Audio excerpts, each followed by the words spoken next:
What's good, Mikey? Easy, Tando. How you doing? I'm chilling, bro.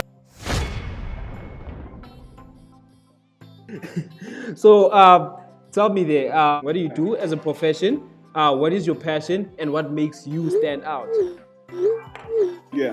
So I started off as a social media manager, just doing social media, and then I went on to be a digital social media manager, meaning that I'm handling community and I'm handling social media, I'm handling the pages, handling all the back end of social media and the planning, the strategy, all those type of things. But now I'm an online content producer. How did you get hooked up with Jägermeister? Like, tell me the backstory to that. Jägermeister. Yeah. So in 2017, if it's not in the middle of the year, they had a campaign looking for creatives to join the brand, to support them with content and be their brand ambassadors behind the scenes, So it was some sort of an audition online. You have to enter, talk about yourself, write about yourself. And I did that, and after 3 months, they told me that, hey, you are selected. I was always, a person who loved social media, using it for my good, rather than using it just for fun and seeing what people are saying. But I was using to build my brand so that it can have some sort of profile that people know out there and can resonate with. How I started was just following trends, not really following trends and doing the trends. Checking what people are talking about online on social media and affiliating my brand with that trend. How many followers do you have right now on Twitter? 30-something thousand. I've been quiet on Twitter for a while. Now I'm working for so many brands. I don't have time to really celebrate my work any time. But 36,000. Yeah. There we go. I got 36. I don't know if it looks well there. Yeah, I can see it. 36,770. Yeah, this is Pilar. Pilar. What is that one thing everybody needs? I think one thing that has worked for me is believing in my hunger. You know what I mean? Like, when you're hungry, your brain taps out of its normal, state of mind, and thinks about solutions that will get you to the next level of life. I think that hunger has brought me here. For somebody who has these followers on like social media, and you got like so much, do you think that person can still become a brand ambassador?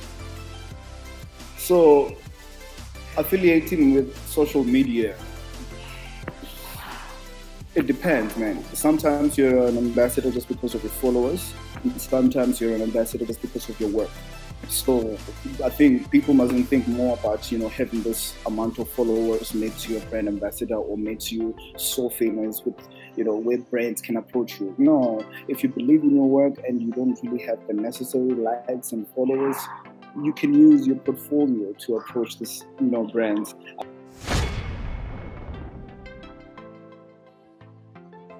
So firstly, we're going to ask, how did you link up with Thesis? How did that relationship happen from start to finish? How did you get in their pocket to even be considered, as somebody who should work with them? The guys from Thesis called me, actually one day, partner of Thesis, who started Thesis, called me and told me he saw my portfolio from DICE and wanted me to talk. But now I was not going to talk to him. I was going to talk to the creative director, which is G, from Thesis. And then I met G. I think it was so random and weird the way I met him, because I met him at Junction just after I came back from that job, because I just told them I'm no longer going to come back there. And then from there, we just sat down with G, like a small brick wall, and then we spoke just briefly, and then he said, no, he likes their portfolio. I got the job. I was like shocked.